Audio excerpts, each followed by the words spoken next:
What up, insane rhetoric? What's up? What's up? What's up? You know, you got it. You know what it is. Back on live.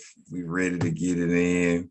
The world is upside down and we're trying to make it right side up. So, insane rhetoric, Saturday morning. Let's go get it. What's yanking, sister? What's happening? What's popping? Morning, y'all. Oh, we back to this already. We back to these one-liners Our listeners already, expect me man. to say that. I'm just Now, like these one-liners have to stop, our listeners expect me to say that. man. I We've guess been that's saying your it. We've been saying it for a year now. that's your Almost. marquee now. It's almost a year next month. We've been Yeah, saying it for. I've been saying it for almost a year. It'll be a year next month. I'm just saying. listen, Our listeners man. expect me to say good morning, y'all. Listen, I'ma just stop talking, man. Just say what up. That's all I'm gonna do. You know what I'm saying?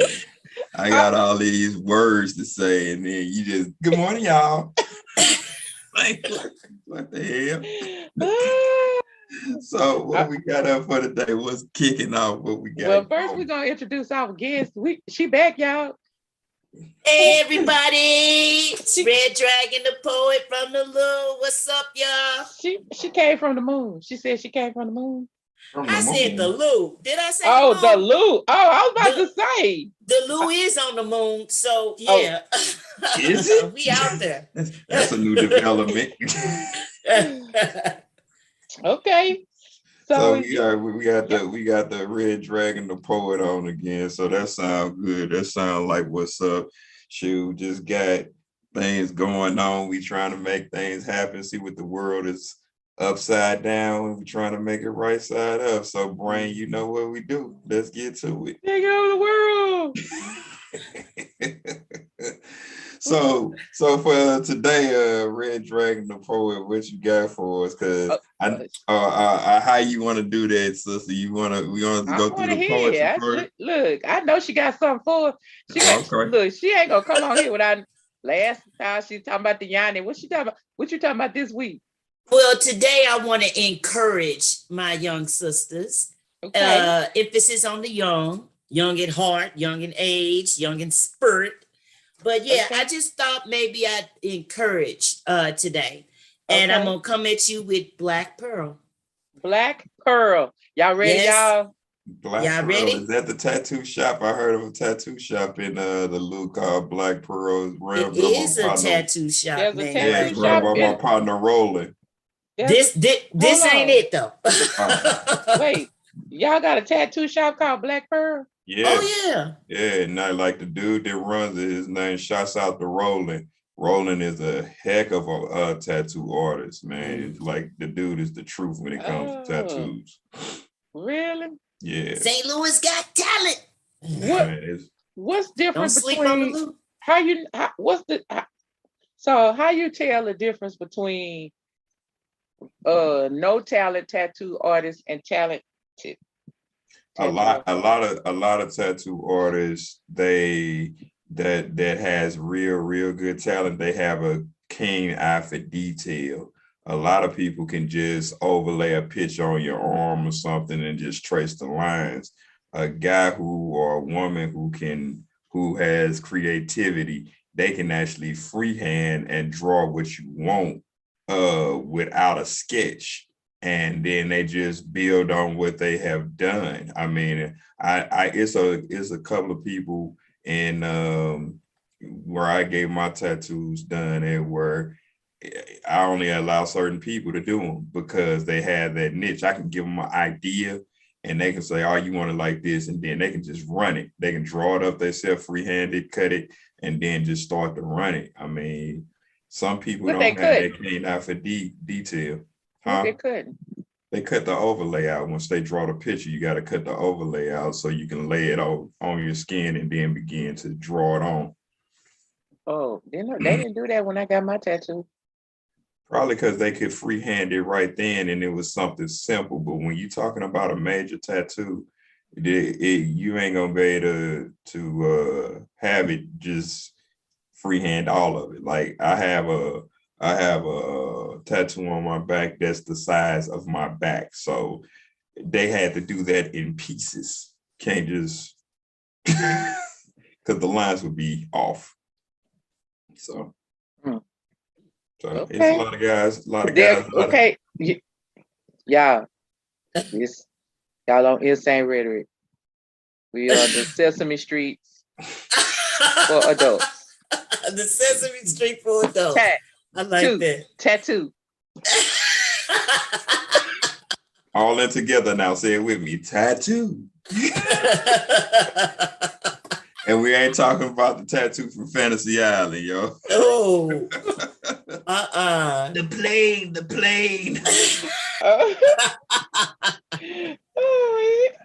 Dude, on one of them sticker tattoos where you gotta lick it and put it on your skin.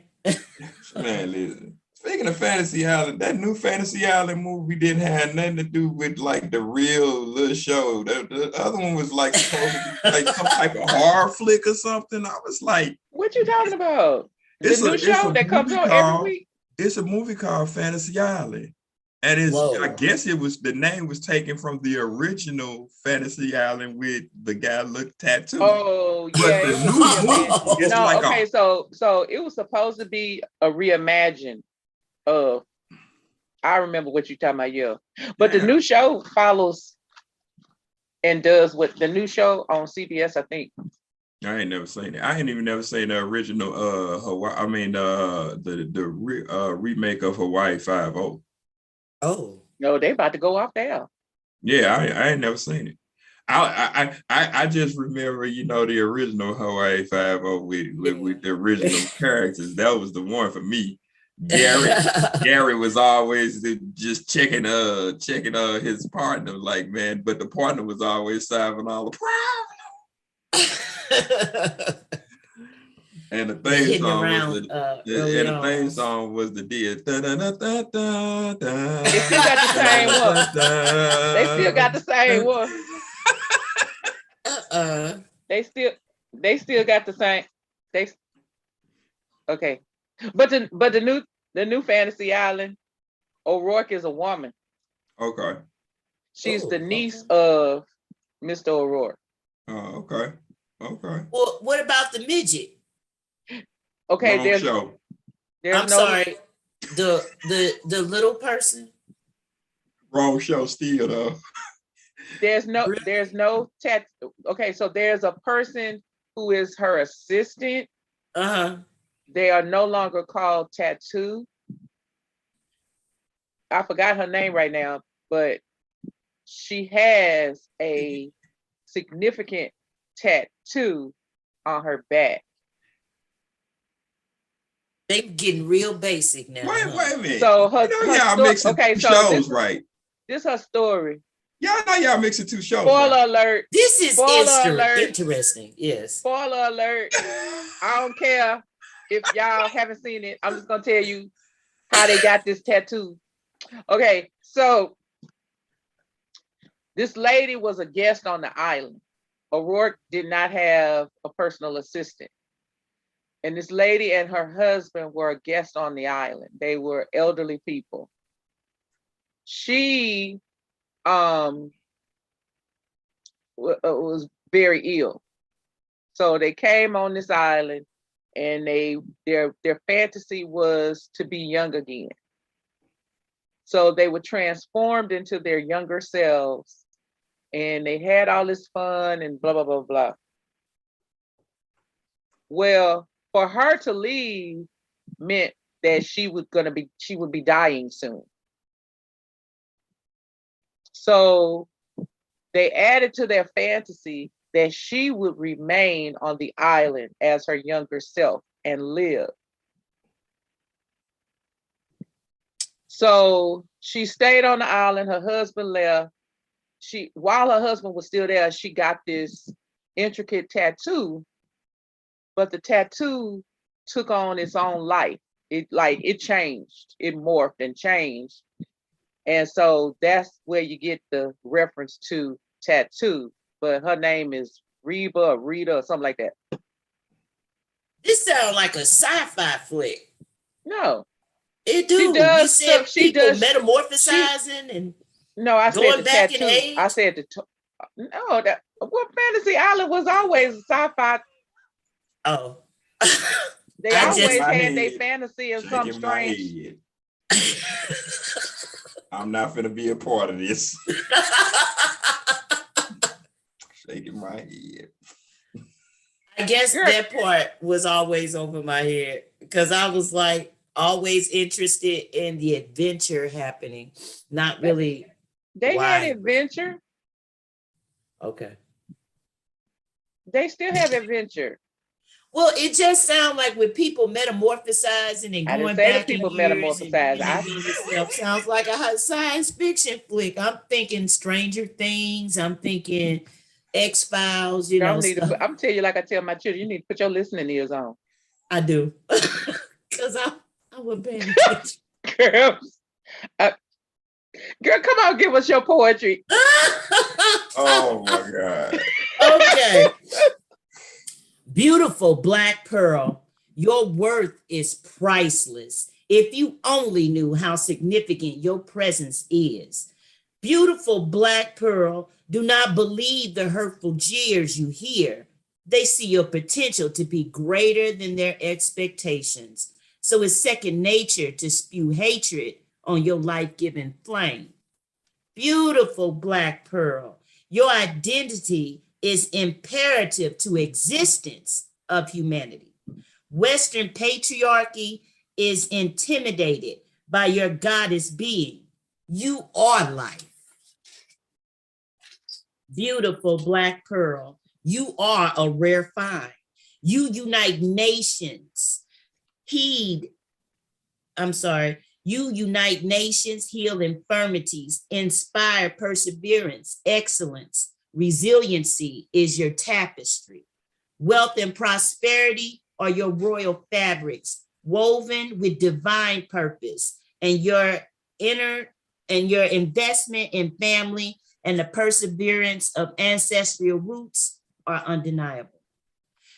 You epitomize style, grace, character, and strength. You are the blueprint for every woman.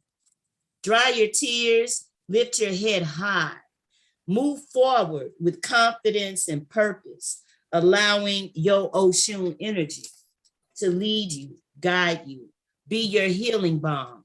As you tilt your crown and jug to your own beat, lighten the way for your sisters. I see you shining, emitting goddess vibes, elevating spiritually. You are intriguing. Beautiful Black Pearl. The struggle is real, but so is your breakthrough. Don't let this setback fool you, Ma. You opened your eyes today. So thank God you are winning.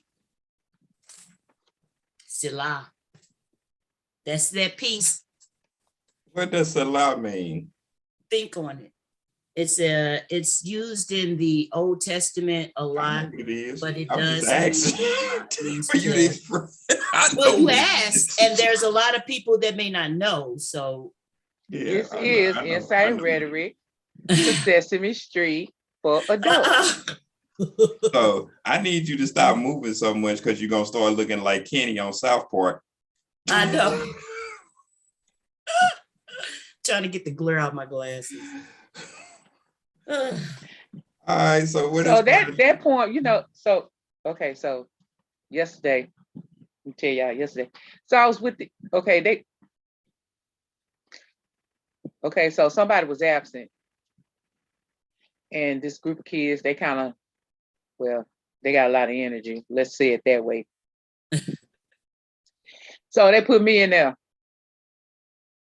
try to control them children.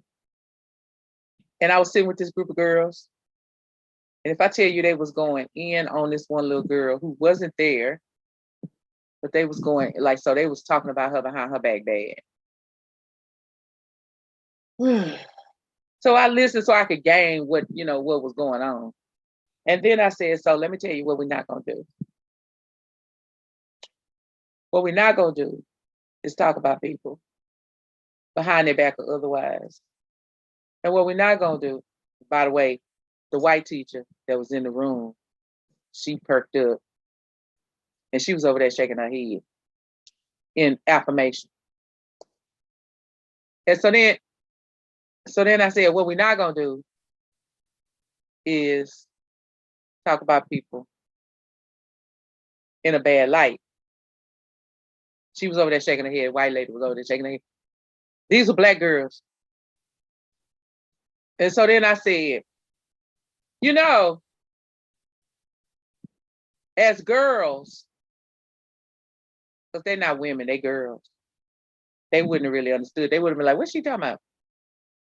So I said, you know, as girls, there is so much that goes on in the world today. And listen, men, don't be typing your comments and going to our Real Talk page saying nothing to me. Because right now I'm talking about girls. We talk about men all the time. I'm talking about girls right now. So, you know, I'm gonna tell you, shut up. Okay, so I said, as girls, there's so many different levels of things that we go through that we should be uplifting to each other. We should have each other back. We should not be talking about fighting each other. We should not be talking about a whole bunch of stuff that we do and hating on other girls. Now I'm gonna tell you, one of the little boys that I'm always having to go handle, because at the school they call me the boy whisperer. So I'm always having to go handle this one little boy and his brother. He turned around and looked at me and he was like, that's right. One of the brother of one of the girls was like, he looked at his sister, he was like, yeah, you need to stop being ratchet. So let me tell you. So I said, yeah, you do need to stop being ratchet. And you need to stop talking about fighting that little girl. Because let me tell you something. I said, so they said, but miss, she bougie.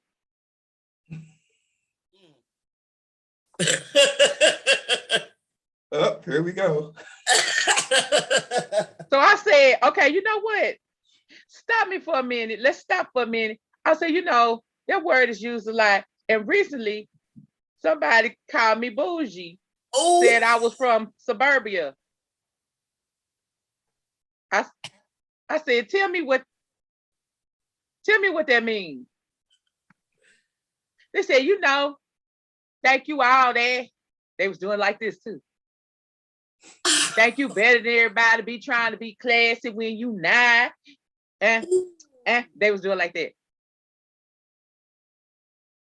I said, that's not what I meant. Look at her, she's smart, she caught it. Well, guess you know who you're talking about. Right, because I was sitting there squirming like, wait a minute. I said, let me tell you something. Y'all need to stop spreading that around because that's hurtful. Let me tell you why it's hurtful.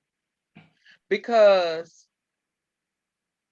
I speak the way the people in my tribe spoke. I didn't learn how to speak colloquialisms and all of that. I mean, not like I speak them now, and I still don't speak them correctly. Okay. Yeah, because we need to meet the Black letter people land for that lesson. Okay. I'll be trying to get my sister together or something. Like, how you say that? Stuff be going on my head. Like, okay, but I'm willing to learn. Okay, and I was going through a particular part in my life where I had to learn certain things about urban culture, which is how I got that part of it. But that's a whole nother story for another day. Listen, so I speak and carry myself. This is what I told the girls. I speak and carry myself like the tribe I had around me.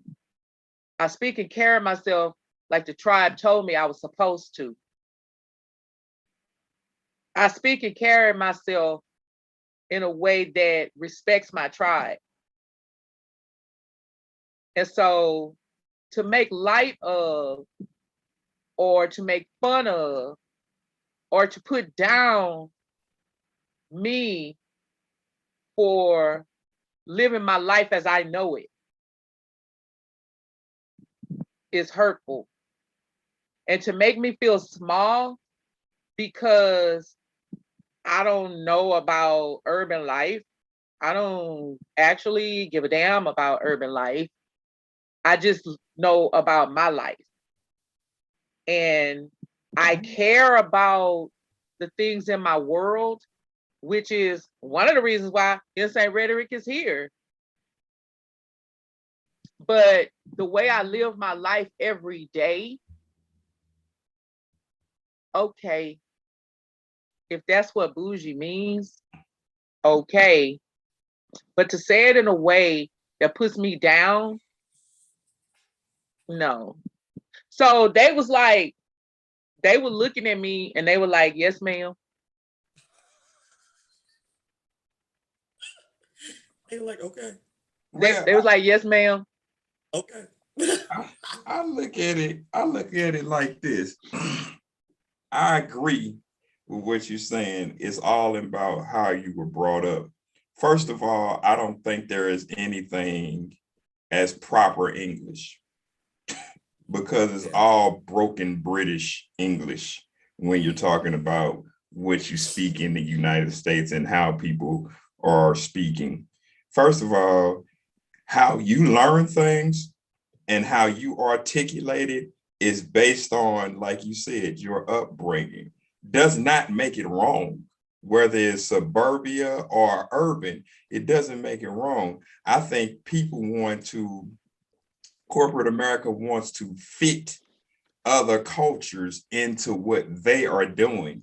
And I don't agree with that because that takes the identity away from a person when you're trying to change the way they were brought up. I don't agree with that at all. You let a person be who they are, and how they speak is like what they know. It ain't about if you can make sure that I understand what you want me to do, that's fine. I don't care how you give it to me. If it's using big words to describe is, or if you just use is itself, it doesn't matter. Long as you can communicate with that person and you can understand what they are saying. I don't think you should put anybody down about the way they speak, about the way they look, or about anything that they do. It's all predicated on how you were brought up. Because like me and my family, I know for a fact, it doesn't matter what level you're on, because we have educators, we have lawyers, we have doctors, we have police in our family, and we have musicians. I am fluent in all of those things because the things that I was brought up around. So I understand that it's all in how I interpret what needs to be said. And when I shoot that information back out, if you can understand it, then that's all that matters. But if you just trying to put me in this box, this cookie cutter box about you need to speak like this and you need to be more, man, hell with that. I ain't got time for that. You know what I'm saying? There are people, Phaedra, like up here bougie, you will go to the most ghetto place and act like you don't belong. You act like there's an offense to everything, but you the one put yourself in that environment. You bougie acting. Like, why are you acting like that? It's a behavior. I think that a lot of us misconstrue that. Like Ronnie, a lot of us try to associate that with a negative influence. Because, like you said, it's all about how you were brought up, how you were taught to perceive people that carry themselves in a way that was different than what you were used to. And so we label that as bougie, they better than, they this, that, and the other. Well, there's a pro and a con. There are some people that ain't that much up from the bottom, but the way they carry themselves, they really act like something they're not. And I think that phrase is what a lot of us had coined in for people who were trying to fake it, but wasn't trying to make it either. They were just faking it. And I think that term came out and people just ran with it. And I do think it's misconstrued a lot because I think that's why ICE has a problem with what you said, because it wasn't like that it was coming across as something that was just good. It was sounded like a negative connotation in the way you were saying it, in the context you said it in, what we was talking about last time. And that's why I think that she had an issue with it, because it was demeaning. It sounded demeaning, like, well, let me, okay. And then in that point with me, as far as I'm concerned, stop me, say something. Because a lot of times we might make a remark or say something that we're not aware. So let me say this. But no, I didn't. If I've not made you feel, I want you to understand, this is not an attack. No, I'm not feeling attacked. Because this is about what you just said. This is about two women, two Black women having the conversation, like you just said. So instead of me being not upset, but like feeling a little off about it, it's about me saying to you into your face, right? Because I felt like you and I could have this conversation, and I asked you to present something about that because I wanted to hear your stance on it before we had this conversation. So please don't feel attacked. I wanted to have the conversation because if we were having it, if we were feeling that, if I was feeling that, there are others in the world who feel this type of stress, this type of strife, just like I talked about these children sitting at this table. Because let me tell you about these children. They said, when I said that I was referred to as bougie, they said they eyes scrunched up like they did, like that, all of them. It was like about 6 little girls. And they went, and they said, well, you not bougie. Just like that. You not bougie. You head just action at all. They just like, yeah, head action and all. They was like, but I mean, miss, I know you a teacher, but you cool. I mean, and that's what I think. I think people have a problem with, is the fact that when you talk about something and you speak negative connotation to a person, that they don't have a relationship to know what that person is actually about. Like y'all are talking about bougie. I have been called uppity. I have been called arrogant. But see, this is my thing. There's a real fine line between arrogance and confidence. I'm confident about a lot of things. Now, the fact that I don't give you no radio play about what you said, then I'm going to be arrogant to you, because I don't feel that I need to waste my time and waste my good air on explaining something to you that I'm confident about. Right. So we get it. We all get it in some form of fashion. People like to, I don't know that they all like to do it, but it's, I guess, part of the human experience that when you're feeling, perfect way to say it. My grandmother, my mama used to say, misery love company. Absolutely. We all heard it. If you're insecure or feeling a certain kind of way, and you don't work through whatever it is you need to work through for you, then you gotta bring negativity to somebody else. Yeah. You gotta say negative things about somebody else. You gotta, okay.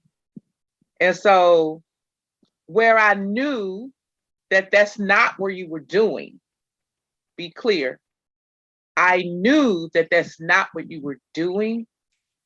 Like my co-host said, it came out like, and so that's what made me feel a certain type of way. And that's what made me say, stop, because I know this is not what she's feeling, but it made me feel a certain type of way. And so we can have a show about making sure that we talk to each other. When we talk we talk it out, right? And then show people how a healing process can be and can begin and can move forward, right? So it Insane was just rhetoric about is me being always able to say to you, to your face, girl, stop. You Without oh, nobody getting offended or taking it the wrong way, right, because we should be able or mature enough to pull each other's coattails and be like, I didn't like the way that came out, or that made me feel some kind of way. right, And then it's going to make me, that's why I say, pull my coattail, please. Because a lot of times we say things because we're used to speaking in a certain pattern. But when your circle change, when the type of people that you associate with or socialize with changes, then you've got to govern yourself accordingly. So I appreciate that. And I tell people all the time, catch me when I do something or say something that's out of turn, out of text, because I like to talk and I'm always running my mouth. yeah, So a don't lot of pull my times I might not 6'11" even be cashmere aware. coattail. Sometimes I might not be aware that I raise my voice 12 octaves. So, I wind up shouting and I'm not even aware that I'm shouting at you. mm-hmm, So yeah, pull my coattail and let me know, because to me, that's a real one. A lot of people are content with letting stuff be as it may. and And fester. then, right. And then you go behind and you keep talking, but you never address it with the person you have a concern with. So Mm-hmm, yeah, it should be a healthy conversation, because it should start when we're girls. And when we see behavior that is not going to be appropriate, or is not going to make her, or going to put her in a negative light, then we pull a coattail. Well, we could do that as adults. A lot of people have an attitude where they're not approachable, but hey, if you're trying to stop something in its tracks before it festers into something else, then you have to be the bigger person and be like, hey, can we take a sidebar? right. And I need to let you know a little something. But I like the Sometimes, or people. some people will just get rude and be like right there on the spot, and then there you have a housewife moment. I, Well, I actually like the people who don't want to address the situation, because when they don't want to address the situation, it doesn't bother me and keep me locked up in a self prison. That's your problem. So if I done came to you and told you what it is, and say, hey, I apologize, or whatever the case may be, or whatever the stance may be, if you hold on to that, that's on That's you. Yeah. I don't care, because I did what I needed to do. So you can carry that around for the rest of your life and let your blood pressure be high and go ahead and die in a corner. I don't give a damn, because You I don't done want to got it pop off. no veins. I'm not tripping off that. Like, my thing that I have come to understand, I don't mess with retarded people, stupid people, ignorant people. If you want to be all those things and you want to come across like you so, like my grandmother used to say, so suchy muchy, that's on you. I don't care. My thing is, he I'm calling over people here. that word, y'all. I'm gonna tell you like this: either you gonna get on with me, or you gonna get rolled over. It's as simple as that to me. I don't have either you with me or forget me. I don't care what you do. You know what I'm saying? And people think that right there is a negative way to be. I ain't gotta be in a place where I gotta sit and hold your hand and make you feel good all the time. Forget that. I'm not that guy. You know what I'm saying? I'm not finna babysit no grown person. I'm not finna do that. You know what I'm saying? If you can't get over what you need to get over after I didn't apologize to you, that's your issue. That's your concern. I'm gone. There's that aspect. Yeah, Listen, I do y'all. say, Okay, we have make it said clear, move midget. on. We have said midget and retarded. Just don't be a We are retarded so midget. politically incorrect this morning. Just don't be a retarded midget. Okay.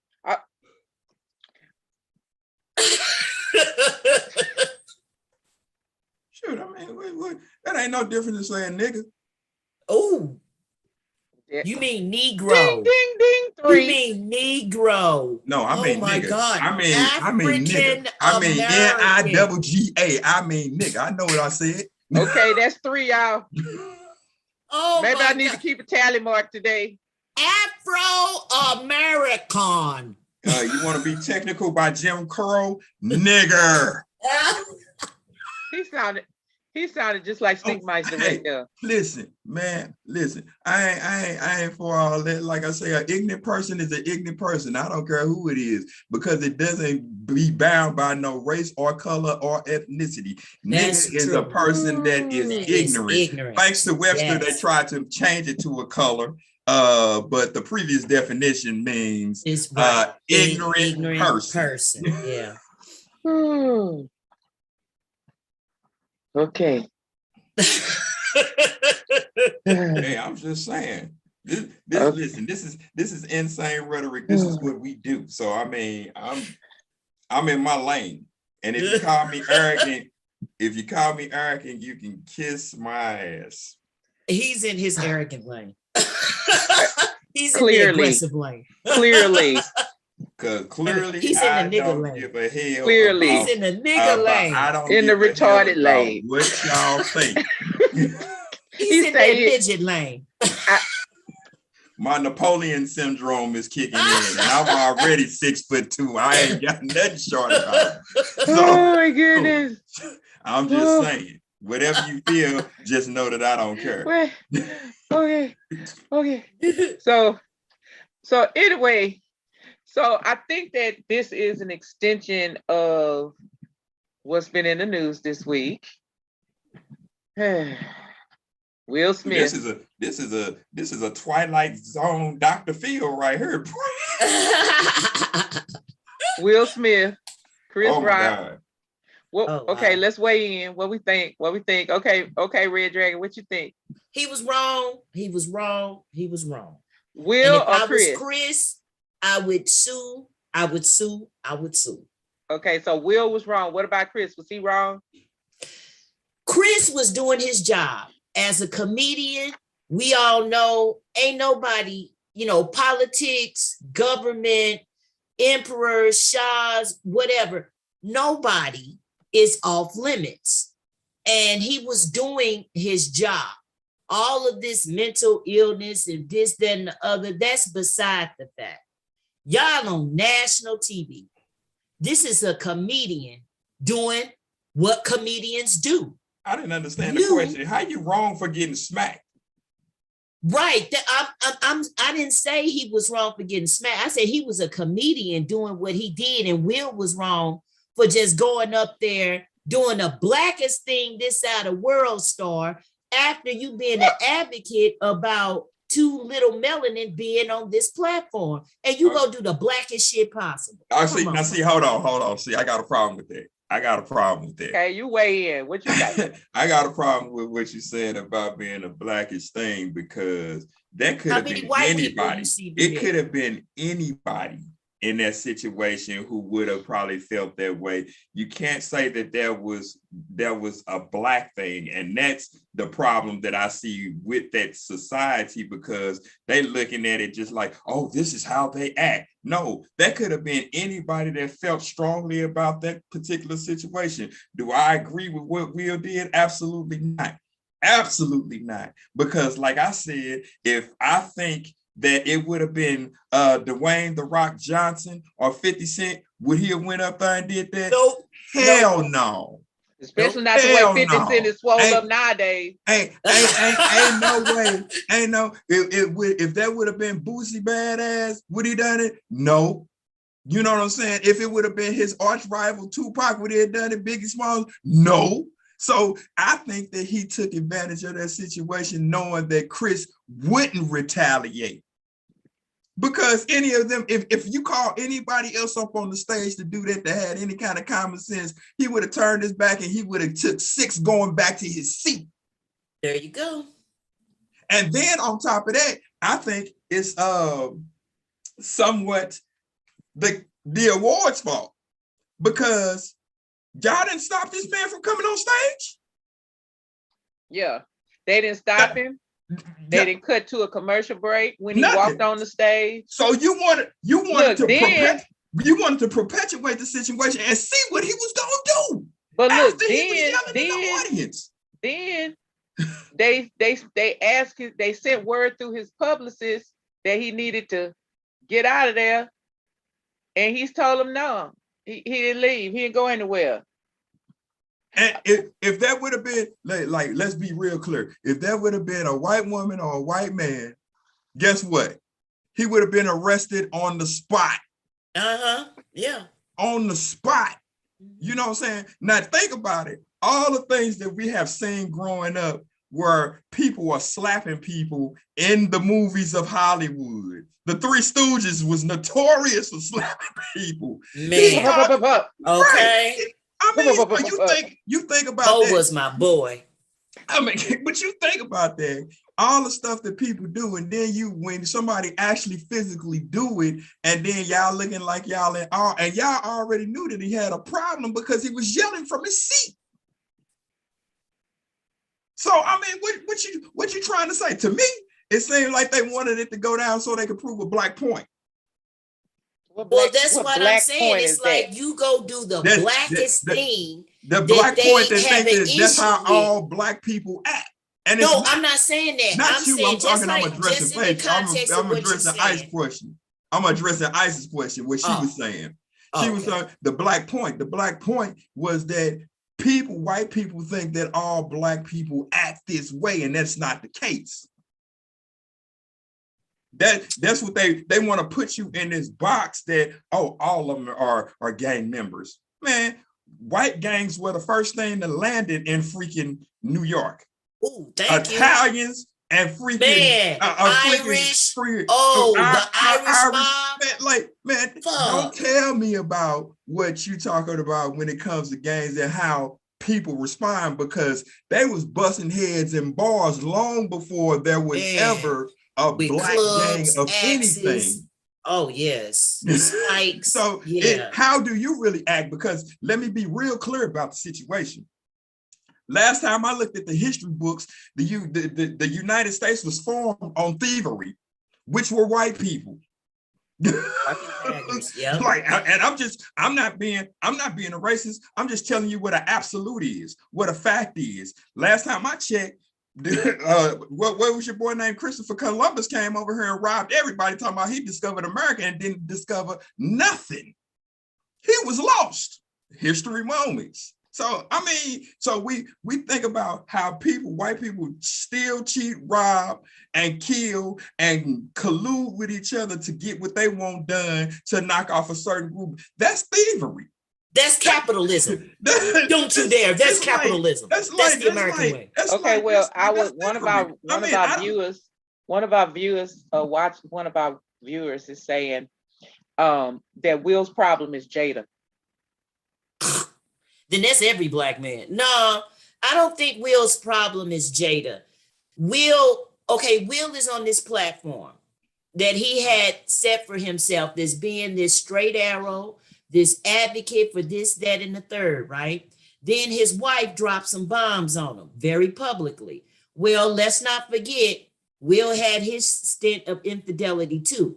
That's a marital issue. That ain't got nothing to do with why that man took it up on himself to be Captain Saberho on national TV concerning his wife. Everybody wants to say, yeah, I do it. Okay, let's put it in this context. You have been publicly talking out about this platform, the Emmys, the Oscars, the racism, the all this behind the scenes and in front of the camera with presentators, representation.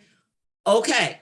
So when you boycott for so long and then you finally get back on this platform, all cameras are watching you. All eyes are on you. And you want to hide behind some lame ass excuse saying mentally I'm this, and it's a lot of stress going on. We all got stress. We all do. You Will Smith, okay? You on this, yes, you're human too, but you on this platform that you have built for yourself. You are on this platform where this is what you stand for. And then to have a moment on national TV, and then everybody want to say, yeah, he was right for defending his wife. Yeah, if y'all was in the hood, yeah, if y'all was in the streets, but how many of y'all would do that on your good job, making that good money in front of your good boss, and do that and say, I was protecting my wife? Well, I think that's why I started it, because I think it is an extension of what we started off talking about. So now the players have changed. We're not talking about women now. We're talking about men. We're talking about Afro-Americans supporting each other through whatever. You could have found another way to say what you had to say to him other than presenting a stereotype on Right. on an international stage. That's it. That's it. That's it. So I have a friend who, when I asked them how they felt, happens to be a man, and when I asked them uh, um, how they felt about it, about the coming from the perspective of protecting a black man, protecting black women, because that's on the national stage right now, that black men don't protect black women. And what they said was, a man who's a real man. Not, we ain't talking about the scum bum, the deadbeats. We not talking about them. They exist on every racial level. Deadbeats exist. We're not talking about them. We're talking about a man who steps up to his responsibility every day and walks in man steps every day. Whether he's black, white, or indifferent, whether his woman is black, white, purple, brown, whatever color she is, alien, whatever, okay? He said this, that that man is going to protect his woman, period. It is innate within him to protect her any way he knows how to do, okay? Depending upon what's happening. And he even said that that was not the way to protect her.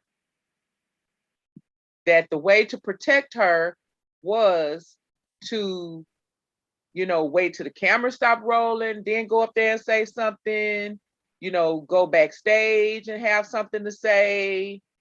Say, man, could you please just stop that? Like, it's enough. She got alopecia, it's enough. I Right? mean, like I agree with that comment. The problem that I have, you have some very ignorant people on both sides of the aisle who said he did the right thing. Some says he did the wrong thing. This is what my problem is with a woman. If you got a certain type of woman who's boisterous and feel like she's finna jump up and down, like, you ain't gonna do nothing, you ain't gonna say nothing. That's what I think he got from Jada in silence, by the way she was looking. And then I think that's what prompted him to say, to say what needed to be said and then go up there and try to show action. My problem with that is, you are who you are. And I agree that you should always defend and protect your woman, no matter what color she is. So when that comment came through about being black men don't protect their woman, if that's the case, then that's white people's fault, because they don't protect no woman. Well, you know what I'm saying? So a lot of stuff that we've been talking about today has its roots in slavery. Absolutely. So it ain't black just men couldn't protect their black women from that, Right. especially if they were sold off. Right. Okay. There's this whole women cutting each other down. Okay, you got the light-skinned women up there in the house being able to sleep with massa and get what they needed to provide for their family in the best way they knew how. Right. Right. While the darker skinned women was out there field. in the field. Like, it's a whole lot of different slavery levels on this Right. that are things that have just kind of transferred over in our community Right. because of it. And we've not looked at it and pretty much just changed our way of thinking. So if you always have African Americans fighting, it took me back when I saw it. It took me back to the girl we talked about, Candace Owens, who said that she's a Black woman, millennial, married to a white boy whose father is a lord in London. And she said the most murderous group of people is Black people. Yeah. Which we know that's not possible. That's which not we know that's not possible. That's nowhere near but possible. Here's a Black woman saying perpetuating this that. on an international stage. But that comes from a point of people when it was always divide and conquer with slavery.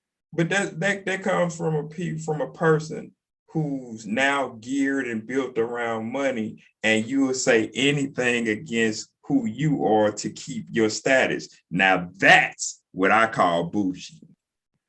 Because now you are trying to up your game in something that you really don't have no clue about, because if you were smart and you did your fact checking, you would know that's nowhere near possible. There's more murders that happen in white society and more crime that happen in white society. The problem is the media is pointing the camera in a different direction. Well, okay, so the Vikings, they committed enough murder for a millennial of lifetimes. Oh yeah. Okay. And don't forget the Crusaders. Oh, please don't. Don't. That's how Christianity was born, and right. We can't forget about how gruesome that process was. You just talk about it. There's no way that what you see now matches up with eons of what I want to know is society when it comes to white people and crime. Okay, so you remember Date Night? Remember Date Night? My Date Night? We talked about it on Date Night. Yeah.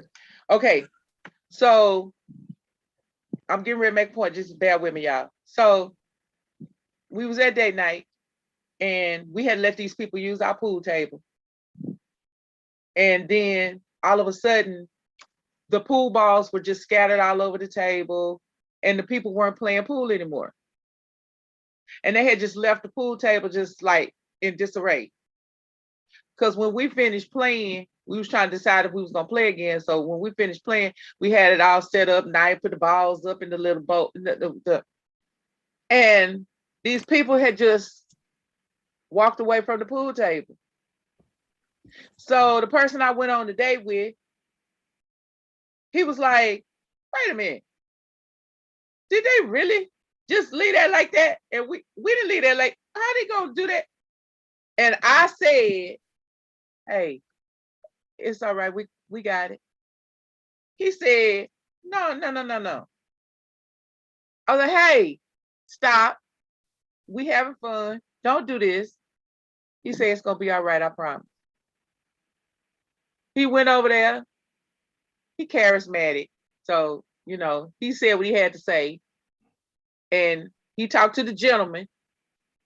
And the gentleman was looking at him. And then it was okay. I didn't have to duck under nothing. Because I ain't good at that. I only had to duck under something once in my lifetime. And even then I had a boyfriend that came running over there and was like, come on, let me get you, because stuff be going over my head. So listen. So the dude came over there and he was like, no, it's cool, man. and he straightened the table back up.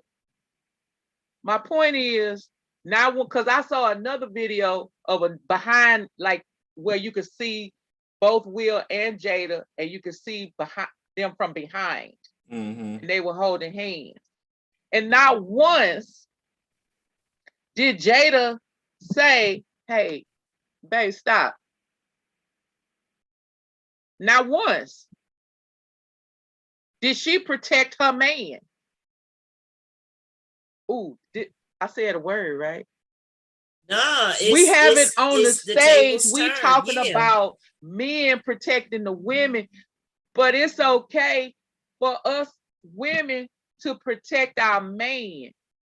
I think we do that a lot, and it doesn't get it gets thrown into different contexts. We are looked upon as, because a lot of us are not educated enough to know better, then we are here trying to take care of a man, and when the man should be provided, the tables are turned. I think that we fall into that frame of mind, thinking everything is on the man to do. And then here's this woman, defenseless, poor, needing help, needing protection.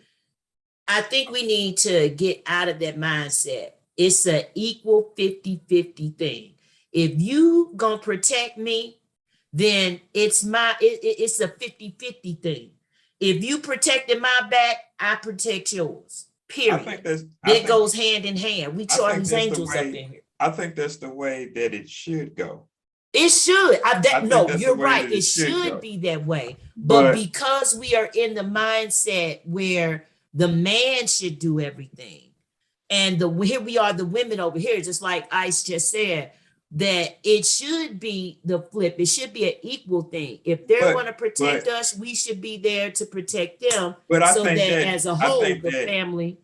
I think I get what you're saying, but I also say this: everybody has their lane. A woman is not built for security per se. A woman.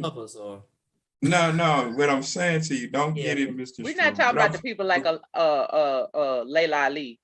Right. That's a totally different entity. I'm not talking about Layla, because we know she got those hands. We know she that ain't what I'm talking about. What I'm talking we ain't talking about that right now. The nature of a man is to protect, is to embrace, is to take care of. The nature of a woman, her nature is to nurture. I mean, so that's why it is important. Now, important. Important. Okay. That's why. Now, this is gonna get some backlash. I'm gonna just tell you. But that's why you should have a man and a woman in a household, because it gives the different perspective to mold children. Now, y'all might not like that, because some people gonna say it can be a man and a man, it can be a man and a woman. Whatever you thinking and whatever you saying, that's your point of view. I'm giving you my point of view, because if you got the same sex within the household, that don't give you the whole broad perspective of how to make that man or that little girl that you're taking care of. I'm gonna tell you flat like this: a man cannot teach what a little girl to be a woman. Period. You just can't do it. You can do as much as you can and put women in front of that little girl to guide them, but he can't do it, just like a woman can't teach a boy how to be a man. It just, sorry. However I didn't like it when people used to tell me I was the mother and the father. I would be like, I'm not the mother and the father. I'm the mother. I'm not right. A father. Because you can't be both. What I can do is teach my son the best way I can to be the type of man I would like to, that I would like right? Exactly. But I can't teach you how to actually walk. I can't teach you how to actually think about and process exactly how a man would process. Right. I mean, Absolutely. I had a man in my life that was there from the age of, my son might have been about 5. I'm going to say somewhere around 5 when I met this particular man. And the man is still in my life today. Mm-hmm. But I met this man when my son was 5. And if I tell you, I was so blessed. And I had men in my son's life that I felt like could teach him certain things. But this one particular man, I'm telling you, whew, y'all, we got to age 10. Okay. Like, subscribe. Follow. Listen, we got to age 10. And my son woke up one morning and he was frantic, waking up frantically. And he was like, Mama, oh my God. I was like, what? He said, I don't know why, but I guess I peed the bed. He was 10. So, he upset because he 10, he peed in the bed because he don't pee the bed no more at 10, right? Right. Well, you shouldn't. He said, I don't know, Mama, something wrong. Mama, I don't know why it's sticky. Oh, you had a wet dream, I buddy. said, baby, it's not sticky. What you mean? And I went to, fix the sheets, and a little of it touched my hand, and it was sticky. and so then I was like, and we're not talking about the sticky icky that you. okay. Look, I was like, I'm trying to be, mama superhero. And so I can't make a face, but so now I got to process what I just felt was going on with my son at 10. And then I went in my head, I was like, oh, I think this boy must just had a wet dream. Oh shit. Oh, what am I supposed to say? Because he's scared, right? So I get all the covers and whatever. I'm cleaning the bed. I'm okay, son. Come on, get your bath. Let's get ready for school. Like I'm going through it like mama superhero. Ain't nothing wrong. You cool, son. Let's come on. Here your lunchbox. But I went sat down on the bath on the toilet. I put the seat down, just sat down on the seat of the side, like listen. And I called this man early in the morning. And I said, okay, I think my son just had a wet dream. The man started laughing. He said, how you know? I said, well, he woke up frantic because he thought he peed himself, but it was sticky. It's a wet dream. He started laughing. He said, yeah, okay. He said, put him on the phone. I don't know, to this day, I don't know what he said to my son. Because when I would have these men talk to my son didn't come back and tell me, and I didn't ask. Right. Because it wasn't for me to go over what the man said. Right. Right. So when my son got off the phone, he was himself again. Okay. So I asked the man, what you say? Because he all right now. And he was like, I explained it to him. Nah, you go on and finish teaching it. Go on and do, He said, I explained it to him. I told him what it was. I'm not going to tell you exactly what I said. That's between me and him. Right. But he got it now. Now you can teach it. And I was like, okay. Yeah. I mean, that's just natural. You know what I'm saying? Like, but that's just a very graphic way to tell you I'm a woman. Right.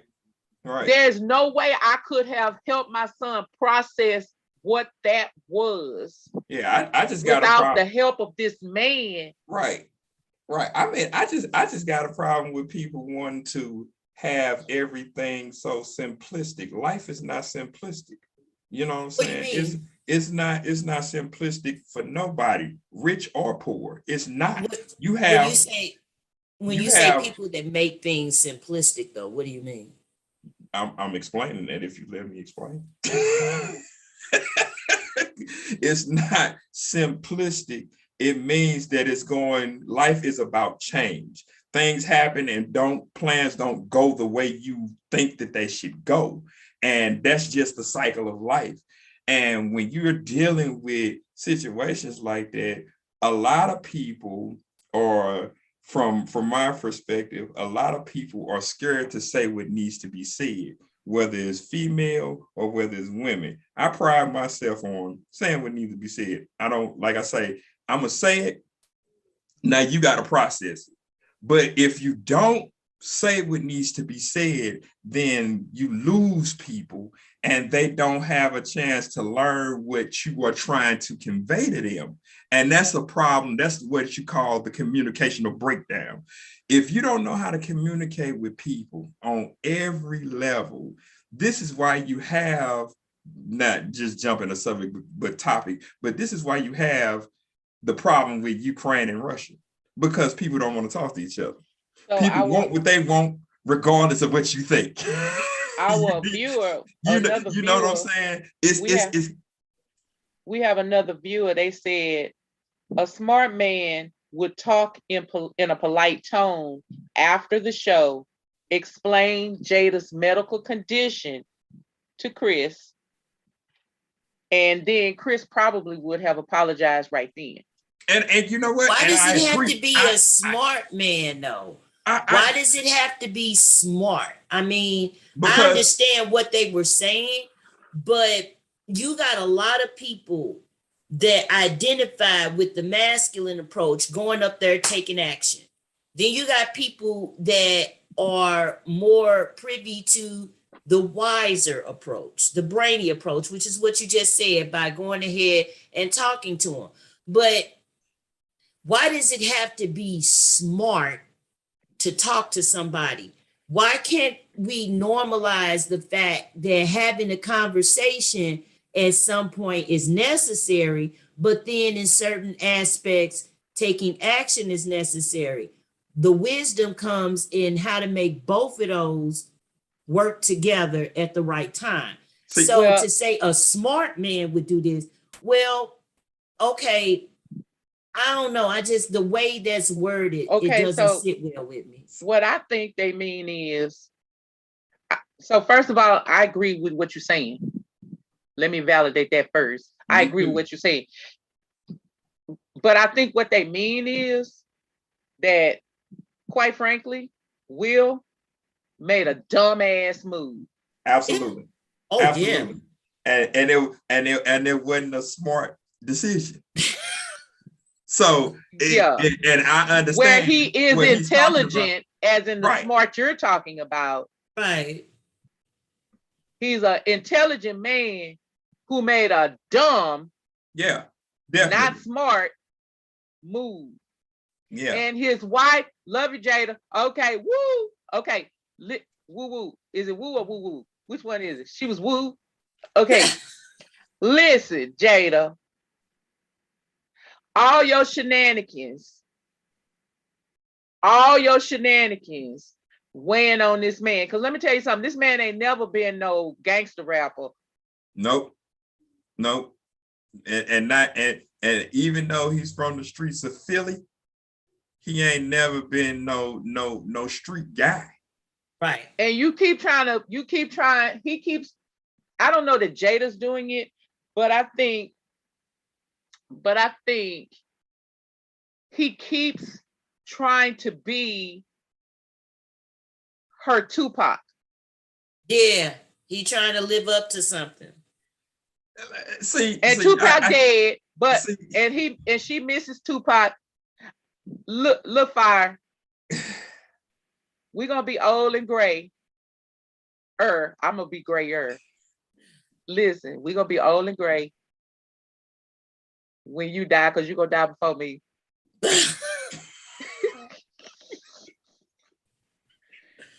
I'm gonna have my little cane coming to your funeral. Your wife gonna be on her cane. We're gonna be all old people. Listen. I don't know how to take that pronunciation. Listen. Hey, but it's all Listen. good. It's I'ma all cry. good. I'm gonna cry. I'm gonna cry because I'm a crier. I'm gonna cry. Listen. But ain't no two ways.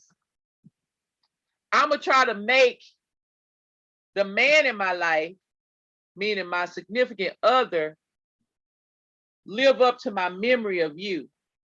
Right.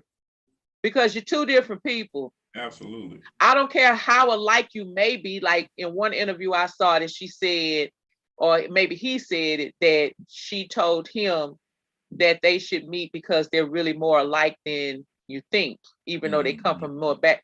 Okay, whatever. And he said he was intimidated by Tupac, and then some other people. We talked about this on show how some other people was like, yeah, Tupac, man, he was the truth. Whatever. And so he came across as intimidating because of his unworldly talent. Okay. People thought of his talent and his intellect in a way that they thought was unworldly. He was just being Tupac. He was expressing his worldview is all he was doing. And he was a thoughtful, smart, intelligent man. Yeah, he was a brainiac. Who made some dumbass decisions sometimes. He was a brainiac, but even smart people make dumb decisions. That's a part of life. Oh God, yes. But Jada keeps coming with her street mentality, even at age 50. Yeah. Okay. So there was one article where there was a lady who had alopecia who was in Chris Rock's Good Hair movie.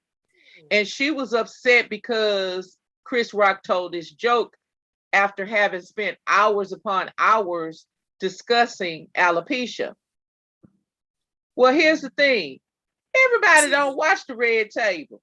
Thank you. So my thing is this. Chris Rock didn't say nothing to Will Smith about his career, but Will Smith went up and smacked Chris Rock for his career. He's a freaking comedian. Thank you. That's what he gets paid to do. Look, David Letterman said, well, they said, what do you think about this Chris Rock, Will Smith stuff? He said, well, the only thing I'm going to say is this. I hosted the Oscars back in 1995. And when I hosted the Oscars, nobody got hit. Wow. That's what David Letterman said. That's a dig. That's he hitting below the belt. Okay, no, because he's right. I understand what he's saying because the different time frame in the 90s and compared to now, man, the time frame is so vastly open. You can say a whole bunch of things that was happening back then that well, depend on who you are if you like me. Because David Letterman, you can't say now. Have you ever seen him stand up? Have you ever seen him? Like he get down and dirty. Listen, he do. David That's why Letterman, I'm like, listen, is he saying it because of David Letterman is like George Carlin. Right. If you understand who George Carlin was, I do. Understand who David Letterman is. Right. Which is why I took that as a dig, because they, in their time, in their prime, they talk they shit just like Chris do. And to be honest, to say that, well, when I did this, nobody got hit. Okay, in 95 in the Oscars, wasn't nobody even thinking to come on stage and smack anybody, although they probably wanted to. Dave Letterman, George Carlin, Paul Mooney, I'm quite sure they had their fair share of saying shit that was the wrong place, the wrong time. But let me tell But you they this right didn't here, have a though. Will Red Smith. Dragon, the poet. Let me tell you this: Will Smith would never rest his soul. Or Paul Mooney. Let me tell you something. Red Dragon. Will Smith would never have gone up on that stage No. and did hit Paul Mooney. Paul Mooney. First of all, Paul Mooney would have started going to get him right when he stood up. Right, He because would he have would be started all to like, get what him is she right when he walking up on stood me up. for? Exactly. But see, this is what I'm saying. I don't take that as a dig, because this is why. You didn't have the things that you have now. Like back in the 90s, you still had people training kids to be kids and to watch over who they are and to grow up as strong individuals. Okay, so now you think about, you didn't have the gay pride community as strong as you have it now. They can put stuff in play and have you shut down and be banned. That's who they are. But it was not like that then. You could say anything you wanted to say, how you wanted to say, and it wasn't going to be too many repercussions about it, because people were not as sensitive. Now that you have these people that are so sensitive about everything, you can't say that. You got to say it like this. You got to say, man, listen, in the 90s, you can say what you wanted to say, how you wanted to say it, and people respected it. That's the time frame. That's the gap that we have now. Everybody is raising kids to be so sensitive, and everybody wants to give a doggone damn kid a trophy even when they fucking losing. Yeah, I don't believe in that. I don't believe in that every kid ought to get the trophy. I don't believe in that. I don't believe in that either. I don't believe every kid ought to get the good job. If you are a loser, you lost, then man. you are a freaking Let's try loser. harder next time. Flat out. That's a part of life. If you don't make the grade, if you don't get an A, I'm not going to grade you on a curve and give you an A because you didn't do what you needed to do. Remember, like the people in Louisiana, I mean, in California, they wanted the teacher at the what university? UCLA. UCLA. Or USC. UCLA. The black students had a petition going. They wanted the teacher to grade them on the curve. Because George Floyd got killed. Yeah, that's crazy. That's crazy. Are you serious? Yes. Yeah. Yes. But that's the issue that we have. You think that you are entitled to something that you didn't work for. The reason why crime is so high right now is because people don't want to get out and jam and work and grind for what they want. But soon as they see you doing all the work, then they want to come take it from you. It's a problem. Right. So listen, the executive producer is a black guy named Will Packer. He was interviewed and he said that, Chris Rock was like very dismissive with the police. He was just saying no. And Will Packer was like, hey, Rock, just listen to what they're saying. And that's when Chris Rock did listen. But when they finished, he said, no, leave me alone. I don't even talk about this. No, I'm not pressing charges, right? He said that the word the police used was battery. This is battery. Please let us get him now. We can take him now. This is battery. And Chris Rock was just like, no. Okay. So battery, simple battery is a misdemeanor, usually a misdemeanor. Yeah. And can lead to up to 12 months in jail and or a fine of $5,000. Now, Will Smith certainly got $5,000. Like, that's $1 to him. That's pocket change. Okay. That's battery. What's the difference between battery and assault? Okay. Intent to harm. There you go. Physical contact is one. Okay. But assault, you was throwing an object, like you was going at it trying to get him. You was throwing knife, you put like you pointed a weapon. Okay. But battery is you just simply, okay. So the charge, if there were charges being brought, is battery. Bottom line is, it's illegal. Will Smith, you're a criminal. That's the bottom line. That's criminal actions. And it's punishable by imprisonment and a fine. If they decide to press charges. Nah, and I'm just saying that just in general, because if it would have been anybody that was insignificant, they wouldn't even have got to the stage. Listen, Will Smith has already resigned his membership from the Academy Awards. Really? Yeah. He didn't resign it. They did it. Did they? Because So there was some Nothing. scandal going on about the standing behind the Academy and them not doing their part to protect Chris, knowing that he was kind of fueling the fire.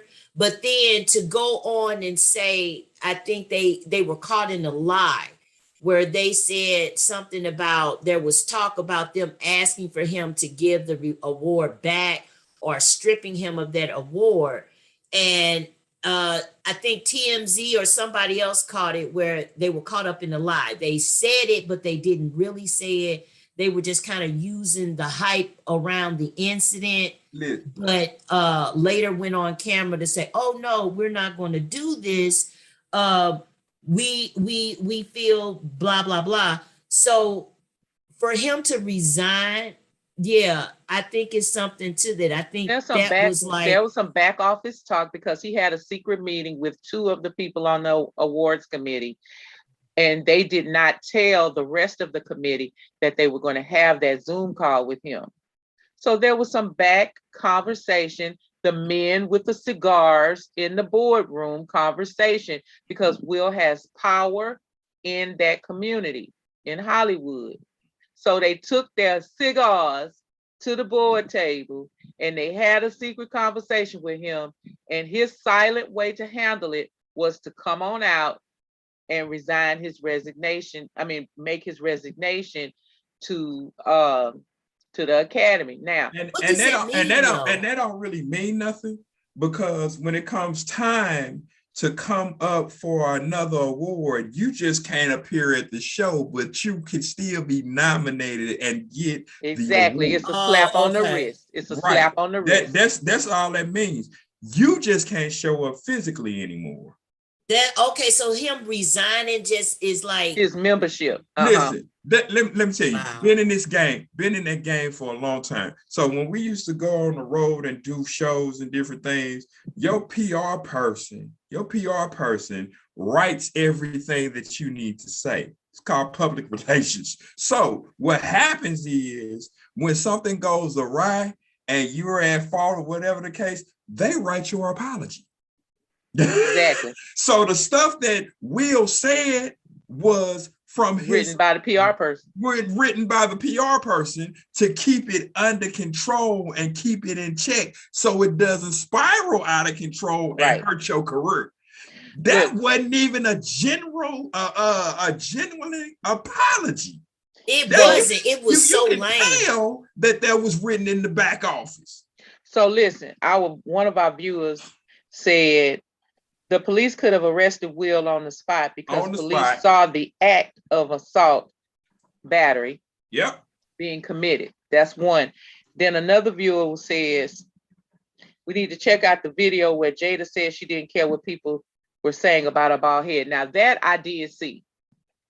Jada had a video where she expressed, I don't care what people think of me. I don't care what people think of my head. You know, so she was expressing it in a positive way. She was expressing it in a way that said, I'm okay inside my skin. So to show up at the Academy and roll your eyes, okay, you roll your eyes because you annoyed that he made the joke at your expense. Okay. But to not stop your husband because you've been walking around here with your bald head, expressing it in a positive light. Let me tell y'all something.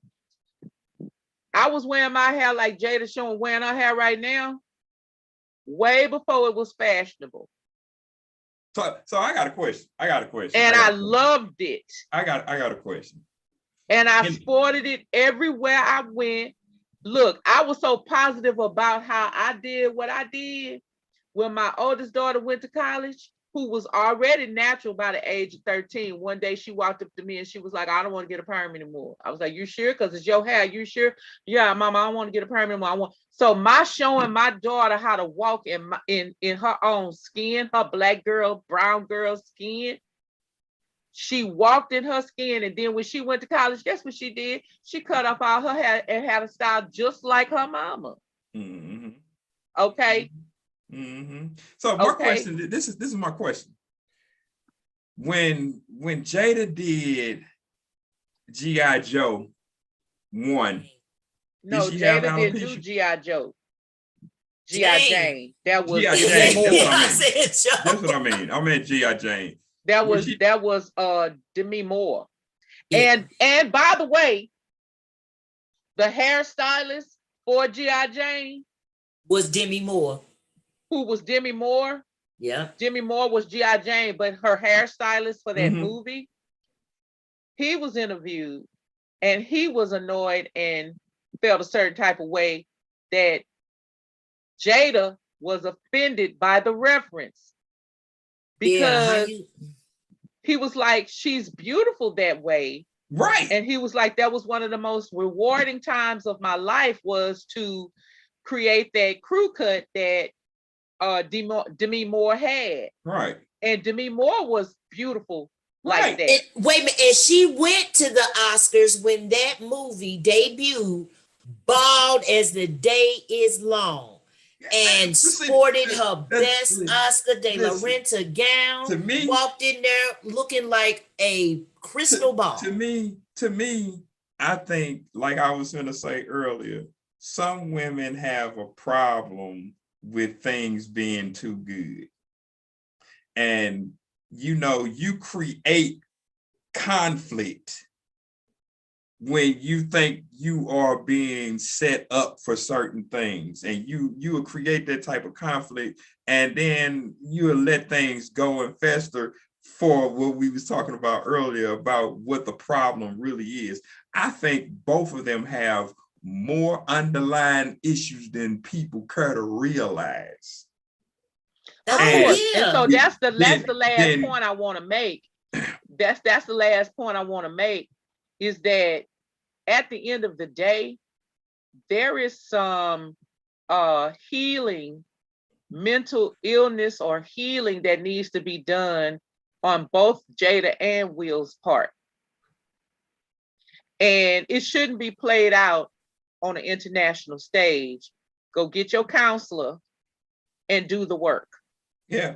I mean, because we all know the story, and like I said, because of legal issues, we ain't gonna say certain things, but we all know the story of the musician and Jada's situation.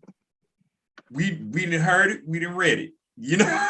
When it got into an entanglement, let's use the key with her word, son's friend. With her son's friend. I don't care if you say you have an open marriage or whatever. If that's the case, then you agree to do what you want to do when you want to do it, and then when you're done with that, come back into y'all marriage or whatever, however have you. My thing is, ain't no man, flat out, ain't no man gonna let his woman go out, do what she want to do, and then she come back and say that we can just move easily like that. None. I don't care how ratchet you are as a man, how street you are as a man, how uppity you are as a man. If you feel that another man is banging your woman back out like crazy better than you and then come home, you ain't finna sit there and tell me you just finna shake that off. Because the first thing a man is gonna do is be like, even if their relation ain't created like that, the first thing he's gonna be doing like, where you been? Man, you just talked about this the other day. Me and my co-host just talked about this the other day. First thing, like, what you doing? That's the first thing that he gonna say. So you ain't finna tell me that didn't have an effect on that man psychologically. Well, okay, because but this is the thing. This is the thing. That musician, soon as that happened, he put that on the world stage. He didn't go say nothing to that musician. He didn't confront that musician. He didn't put him on blast like he put Chris on blast, and he was screwing your wife. Thank you. I think that we are like, okay, their marriage, there was talk about them in Scientology. There was talk about how they had this open relationship. There was talk of infidelity on Will's part for the longest. Then there was talk about, well, okay, Jada might be gay, but then Jada might be doing this because there are rumors. I think that the dynamics of their relationship has been under the microscope on so many angles, on so many levels. Them as a couple tried to cope, but then all of that attention surrounding the dynamics of their marriage, I think as individuals, sooner or later, the stress of it all gets to you and you start acting out. But whatever marital issues you all were having, it's like y'all trying to save face, sweep stuff under the rug and keep it moving. But then you have these moments where shit starts kind of falling off the seams, or you got a hem that's loose, and something is just something where you get a glimpse that everything is not what it seems. And I think that's the case with them too. I agree with that. But my problem with that whole situation is the word that I hate to use that everybody use is transparent. You put that out there. You put that out there. You told people that you was in an open relationship. You did that. You perpetuated the situation. You put it out there to say, we going through this, that, and the third. You did it. Didn't nobody go digging for something that you didn't say. Yeah. So you started that whole train that caused this whole train wreck that happened. You have to be careful of what you're, listen. Be careful what you say and do. That's just as bad as me. Let's just use me as an example so we don't have any legal problems, okay? I be on here talking about my date night, how I want to jam with the dude. Good job. Okay. I heard that. Jam. Go ahead. Good job. Come on, Red Drag. I gotta get my black card. Oh, okay. See, this is why we have inside rhetoric, because it's the Sesame Street for adults. Okay.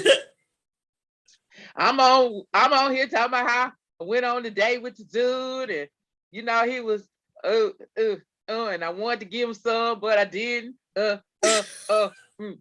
Okay, right? Now how I'm gonna get mad? I'm on here talking about thoughts, and my co-host said that thoughts wear hoop earrings, and I'm like, I know, because I got mine. I'm on here on another show, and I'm talking about, well, I'm on date night, and I ain't give him none, and I didn't have my fake Gucci purse, my fake Louis Vuitton purse, and he didn't give me no money. So I said, I proclaimed, well, we know I'm not a thought or a hoe. And ain't no prostitute because I don't get paid for money. So I don't know. I'm still lost. I'm still lost on Yeah, we're the gonna whole have to go thought back thing to the thought because theory. I couldn't figure it out, right? Because We I gotta go did. back to the thought theory. I point Oh my is, God. look, hear the point, y'all. Hear the point. How I'm gonna be on here talking about all this stuff, right? And then I'm gonna get mad because one of our listeners, or our whatever, it don't have to be one of our listeners, whatever our listeners, like try to throw me under the bus for a comment I made. I was in here telling my story. Right. I was in here telling my story. She tells a story on the red table. Yeah. They tell their story on the red table. Yeah. Yeah. Now you're gonna get mad because Chris Rock made a joke. Now, okay, all you people with alopecia. Yes.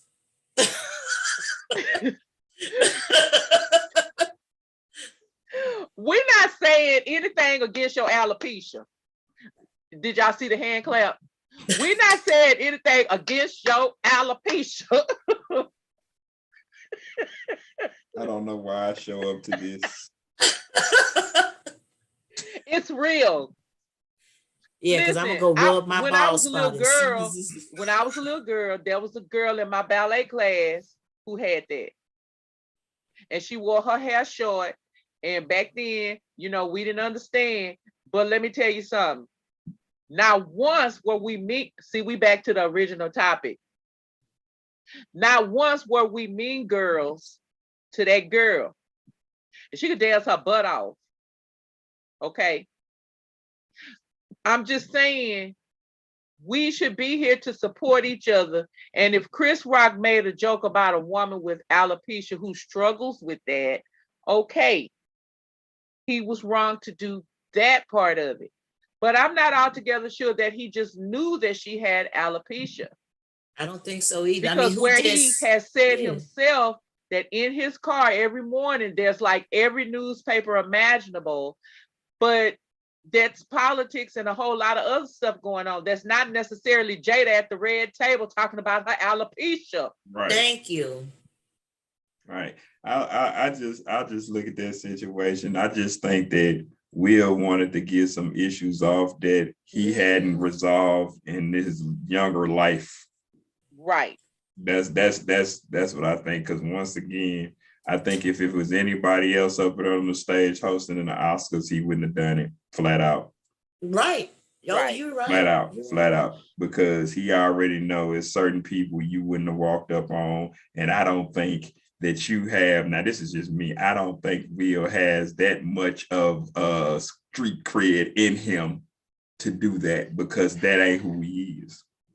Right. And my thing is, what made me mad about the situation is that Will did that knowing who you are, sir, and knowing that people respect you for who you are. Continue to be you. That's what worked for you. That's what propelled you to be who you are in the industry. You did what worked for you. Just keep doing that. Don't step out your lane, because when you step out your lane like that with the right person, you will get beat up. Or worse. Or worse. Yeah. What if that wasn't Chris? You know what I'm saying? And that, like, what if that was just somebody else who wasn't gonna take that? Now you got a full-all brawl on the Academy Award stage that the whole world is looking at. That just ain't in the United States. That's everywhere. Yeah. Yeah. You know what I'm saying? That's nation to nation. That is everywhere. What if that would have happened? Because see, I go for the worst of things. So I expect the better in people. Because when you expect the worst in people, you know that's going to show up. So when something good comes from it, you can appreciate it. So I expect the worst. So when you think about that, and you rolling around on the floor trying to defend for your life because somebody made a joke, which they get paid to do, like you get paid to do movies. They made a joke about something just in general, not even Gary. He didn't say, oh, this joke is about freaking Jada and her alopecia. You took it that way. Right. Yeah. Right. Jada took it that way. Right. And like you said, when she goes around and she makes it plain, I don't care what other people think. You as an intelligent, supportive husband, period. Okay, and who knows his wife, and everything has been said about how strong she is, her character, this, that, and the other. So you cannot take a moment and say, my vulnerable wife. No, not when she goes around and carries herself in a manner that sticks and stones can break my bones, words will never hurt me. I don't care what anybody thinks. I'm a Black woman. I can take a hiatus and raise my family and come back on the scene. Okay, this is the type of woman you're dealing with. So why is there a need for you to stick your chest out and prove your manhood when you have a woman secure in her womanhood, secure in who she is, has made it perfectly clear that she can handle herself as far as verbal attacks or verbal abuse is concerned? At that point, men, and and this is a question, Fire, that if you have a woman who is strong, confident, sure, secure, where do you feel the need to step in and be a protector when somebody verbally, it's just words, verbally. Now, ain't nobody coming up and putting their hands on her physically, ain't nobody doing anything, but it's just verbally in the context of somebody else doing their job, and they call your wife out. I would go into action when I talk to her. How do you feel about that? Thank you. I appreciate that, because if the person that I'm with says, I think that was disrespectful when it affected me, you just let me off the chain. Okay, well, I would take it the first step. Yeah, that was a shitty thing to say, but baby, you ain't gotta, don't even worry about it. No, what I'm saying is I would have that conversation with them, and if she felt that it was an attack toward her, then she basically saying, I'm finna let you off this chain, go get him. Seriously. Okay. But if she didn't feel that way, like it was directed toward her, it was just we sitting in the room and it was for everybody, then what am I finna get up for? But they didn't have time. There was no time in between there for him to be, and remember, we saw the video of them while this was going on, sitting there together. Will was laughing at first. Right. Right. There was no time for him to say, baby, how you feel about that? No, he could have took that time, because he took the time to laugh at it. He took the time to sit there a minute before he went up there on stage. All that time you doing saving face and giving show, you could have, baby, you okay with that? Yeah, and it wouldn't have took but a minute. Took but a second. It wouldn't have as much as you ha-ha and kiki, right, you could have, baby. He could have done just that too. And so I think it was time for him to govern himself accordingly. He just didn't choose to. Yeah, and getting back to you, it was on Jada being the diva that she is. She could have went on like, don't worry. Right. You know what I'm saying? Get back to that's a boss move right there. Don't even worry about it. I'm not gonna let you. Move. I'm not gonna let you run past that word that you said. What? That hiatus. Hiatus. I'm not gonna let you. She did say that in an interview around the time when collateral damage came out. The word is hiatus. That's not what she said. I'm not gonna let you run. So you must be from urban. I'm from the north side of the Loop. You must be from an urban area. I'm from the north side of the Loop. I'm gonna let you. I went to the city schools up into third grade. You're not gonna get on grown Sesame Street and pronounce words wrong. Can you tell me how to get Look, to okay. insane rhetoric? I'm not finna let you run past that word. Okay, well, I'm just I getting him. A I'm just tuss. getting him. I'm I just getting A tuss. Hiatus. Oh, get it to good to. So, so I mean, yeah. So I just think that I personally, as a man, would have had to say, listen, baby, how you feel? And you tell me do that, you think that was directed to you before I get up there and show my natural black behind. Now, in a street setting, That's it's totally something different. totally Yeah, different. it's totally different. When if I'm out there and my woman's out there and you saying something to us, now that is direct conflict because there is no audience around. Not Right. that type of audience. There's always somebody looking, but Right. there's no audience around to be like, okay, this is a jokey joke matter. Now that is direct conflict. So what you got coming towards you now is a problem.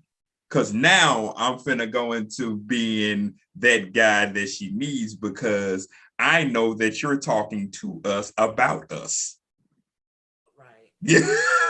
So Yeah. and now I'm not gonna give you an opportunity to just come up and slap me because the way I was brought up and the uncles that I have that has taught us martial arts, all our family martial arts and all our cousins martial arts. Now I'm finna destroy you and you don't even know it's coming. Judo chop. Like so now Elbow to the neck. now it's time to I'm gonna say one thing. I'm gonna give you an opportunity, man. Just go on about your business. Right. If you right. push the envelope on that, you got what's coming to you. That ass whooping is your Christmas present. And your birthday present. Okay. How you doing? So and the simple fact that people have cameras that take pictures and videos of everything, you finna get a thrashing on a national level for being in the hood. World star. Whatever you want to put it on. It's just that simple because now it's a direct conflict. It ain't like we just sitting in an auditorium and it's a general joke being told. You said something directly to her or to me that makes me have to respond as a man. And now you just got what you got coming to you. You know, as a woman who has heard some of everything directed at me, is I've never been in a position where I've had a man step in to defend my honor, so to speak. So to hear this point of view about how a man feels obligated to protect a woman verbally, for me, that's impressive. It makes me curious.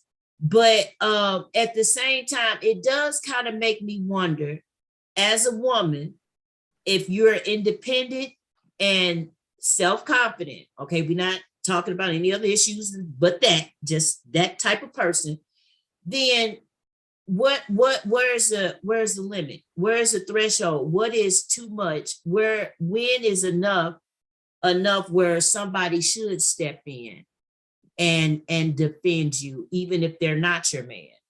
Because it has been brought up that a lot of men, real men, should defend a woman, period. And even if it's not yours, just being secure enough as a man to say, hey, that was disrespectful, or nah, bro, you don't talk to a female like that. How do you feel? And you are exactly right. I have a story behind that. I remember being in Missouri and being on a certain block in Missouri, the city of St. Louis. Not going to tell that block, but summertime, hot, probably about early 90s, maybe 96, 97, something like that, maybe even later than that. I don't remember. But there was a certain woman that was a neighbor to some of my other friends, and she was on drugs. She was alcoholic, you know what I'm saying? But it was the neighbor's brother that came around from another block, came up on this particular block, and started going off on this woman who was sitting on the porch, you know, on the front. You don't know what the porch is. Yeah, on the front. On the front. Yeah. And she was up there minding her business with her sister and another lady that stayed in that house. And summertime hot, everybody's outside on a block. All of a sudden, this dude rise up because he was dating her, rise up and starts going off on her broad daylight, and just going off. Like I said, she was on drugs. He was on drugs. You know how that combination can go. So all of a sudden he goes on. Nobody else is sitting even looking what's going on about trying to go up there and help that woman. It's 3 women up on a porch dealing with one guy. So I pull up and I heard what's going on because I'm friends with some of the people on the block. So I know everybody over in this particular neighborhood. So I stop my car and go up and I'm listening. So I get up there, walk up the steps and know the dude. I know him. You know what I'm saying? Because I'm seeing him all the time. And I just check him on GP. Hey, man, you ain't finna do nothing to this woman. Matter of fact, get off this block and go around to back where you came from. And he turned around like, I ain't finna do nothing. I already know, dude, you hyped up on drugs or hyped it up on alcohol. I don't care. He takes a swing at me and I bodies him. Boom. And drags him off the porch. Off the front, drags him off the front and tell him, get around her and don't come back around her no more. The funny thing about that was she was like, Ronnie, don't do that. Don't get into that fire. Don't get into that. Don't do this. Don't do that. You know what I'm saying? But if that was my mama, I would do the same thing. If that was my auntie, I would do the same thing. Being there was a neighborhood woman that I respected, even though she took wrong turns and made wrong decisions, I would do the same thing because hands down, I don't care what nobody think, can't no woman out here handle a man in that type of distress. A boxing ring and a fight is 2 different things. So when she had a problem, I made sure she didn't have a problem no more for a while until she went back. But you wasn't finna beat up no woman on no block that I'm on, drug, alcoholic or not, because that ain't the way I was brought up. We need more men like that because it's a shame that you could be a woman doing your own thing and be in a room full of men. And some clown come up and verbally wants to just start shooting off the mouth and dead ass serious, not one of them will say anything. Yeah. Or do anything. Yeah. And that's they might even not even agree. They amongst themselves, man, homeboy shouldn't have said nothing like that. Yeah, but like, ain't what none of y'all, did you do? Ain't none of y'all big niggas gonna get up and do a doggone thing because you have parents that has been holding your hand for a long time and telling you this is not the way you supposed to do this. Fighting is survival of the fittest, period. If you don't fight for something, you're going to lay down for a whole bunch of anything. It's just like that. If you don't let people know that you will fight them on whatever, intellectually, mentally, spiritually, physically, then they would try to take you through the ringer because they know that there's no fight in you. And that's so what I say. That's what I say. I have one of my aunties, and I heard her story a while ago. She didn't fight when she was growing up until she was cornered. And when she was cornered, she came out fighting. You had to back her in a corner for her to fight because she didn't want to fight. But when she started to fight, she didn't stop. Yeah. And what people don't understand, people who are afraid, what people call cowards are the ones that kill you because they are scared. They know what they're capable of, and they don't want to unleash that on Well, you. what is Will Smith scared of? He He need to figure that out. Okay. I don't know. He need to figure that out. He does. And he need to stop airing his dirty laundry until he does. Yeah. I think it is a lot going on. I think Will is under a lot of pressure, personally from his wife, and they trying to do their thing with their marriage. But then publicly, he's got a lot of pressure because of his power and influence in Hollywood. And then I think that there's a lot of heat for him and how he identifies with himself. Will has taken under a lot of heat for him coming from the Philly streets, Fresh Prince of Bel-Air, his story. And I think that was actually Benny Medina's story. Oh, okay. And that was Benny Medina's story. And he wrote it up as a comedy. Mm-hmm. Quincy Jones and Benny Medina were friends. Mm-hmm. And Quincy Jones thought because Will had parents just don't understand going on at the time, that would be the thing to do. He thought that he would be good for this. He asked Will. Will kind of turned it down, but didn't. They asked him again, and then he left jazz where they was doing a program at the time to go and have this conversation. Yeah. With Benny Medina and Quincy Jones. And so then he had it. So his life mirrored it, but didn't mirror it. Right. Okay. It was actually Benny Medina's story. Benny Medina has something to do with this new dramatized version as well. Quincy Jones is on the team again. Yeah. So I'm sorry, but that whenever possible, we be trying to get a correct information.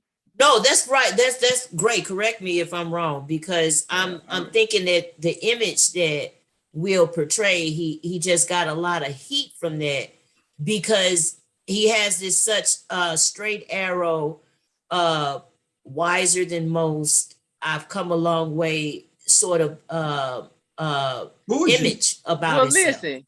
His mama was interviewed about this, and she said that she never in Will's life ever experienced that type of temperament from him. So Will has a lot of stress from an early age of watching his daddy whoop his mama's ass. Oh, sorry. Excuse me. Yeah. So that's why. Okay. That's why. And that's being why, the rock. That's why we should of his family, and then becoming the person in his family who catapults them from whatever hardship they were having onto, just a kind of mellow kind of life because he made this possible for them. See, even as he tells his story when he's at the red table, this is what he's always trying to do is fix the things that are going on with his family. So he's the rock of the family. He's Gibraltar, and everybody else is crumbling around him. But I'm here to tell you that the one person who I'm probably sure has seen this side of Will is Jada. Because they brought this to the red table all day. That they were at a place in their relationship at one point where they were doing nothing but arguing. Yeah. To the point where they thought about divorce, but didn't. They just were going to have, they didn't actually get to this point, but they were going to have wings. So his wing would be that side of the house, and her wing would be that side, but divorce was not an option. Okay. I So that's listen. he got Listen. issues, Mhm. and Listen. Jada done seen it before. Yeah, she had. And Jada could have reached over and said, Calm down, brother. Exactly. Calm See, that down, does later, brother. something. Don't not right later. here. Not right Yeah, here. because if you married, y'all one, right? So one represents the other. Y'all represent each other. Don't go up there showing your ass on my behalf and say you did it for me, Negro. Yeah, No. I agree with that. So like this is what I understand. If you have like Ice just broke that down, if you have a situation where you grow up in, say for instance, alcohol and drugs and somebody whooping on somebody, Jada had a it's drug addict mama. it's gonna be two things that happen.